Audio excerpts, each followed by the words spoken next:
नमस्कार। पश्चिम बंगाल में चुनाव से पहले से शुरू हुई पीएम नरेंद्र मोदी और मुख्यमंत्री ममता बनर्जी की तनातनी अब तक जारी है और इसी वजह से साइक्लोन यास से हुए नुकसान और इसके लिए मिलने वाली केंद्र से राहत राशि पर भी राजनीति तेज हो गई है। शुक्रवार को यास तूफान से हुए नुकसान का जायजा लेने प्रधानमंत्री नरेंद्र मोदी पश्चिम बंगाल पहुंचे थे, जिसके बाद ममता बनर्जी और अधिकारियों के साथ प्रधानमंत्री की समीक्षा बैठक थी। लेकिन इस मीटिंग में ममता बनर्जी 30 मिनट देर से पहुंची और अपनी रिपोर्ट सौंपकर चली गई। ममता बनर्जी ने कहा कि उन्हें दूसरी मीटिंग्स में हिस्सा लेने जाना है, इसलिए उन्हें जाना होगा।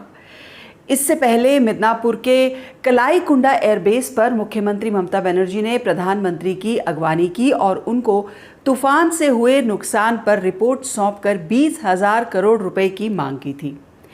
प्रधानमंत्री कार्यालय ने उड़ीसा के लिए 500 करोड़ की रकम जारी करने का ऐलान किया, पर पश्चिम बंगाल और झारखंड को मिलाकर इन दो राज्यों के लिए भी 500 करोड़ की राहत की राशि की ही घोषणा की, यानी पश्चिम बंगाल के लिए सिर्फ 250 करोड़ रुपए।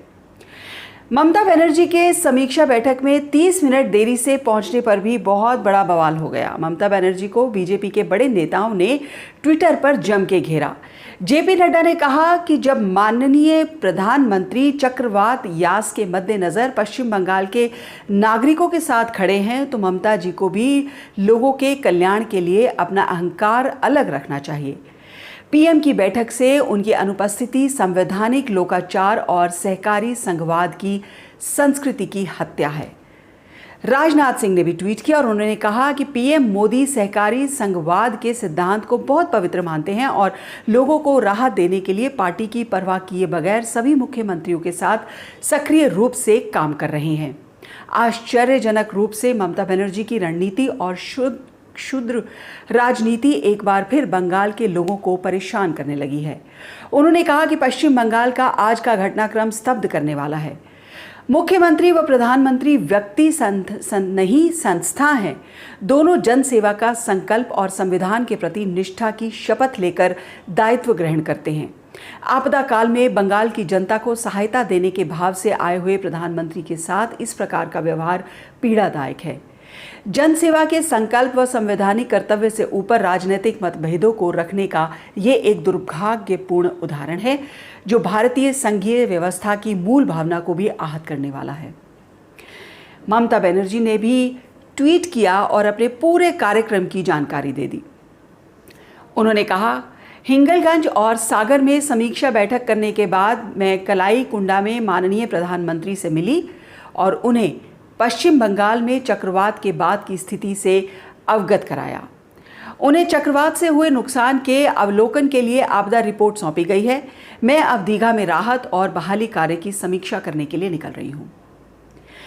बीजेपी नेताओं के बाद ममता बनर्जी के मीटिंग में देरी से पहुंचने को लेकर मचे हंगामे के बीच तृणमूल कांग्रेस की नेता और सांसद महुआ मोइत्रा ने तंज कसते हुए ट्वीट किया, जिसमें उन्होंने लिखा कि 30 मिनट की कथित देरी को लेकर बहुत हंगामा हुआ। 15 लाख रुपए के लिए भारतीय 7 साल से इंतजार कर रहे हैं। एटीएम के बाहर घंटों इंतजार कर रहे हैं। वैक्सीन के लिए महीनों से इंतजार कर रहे हैं।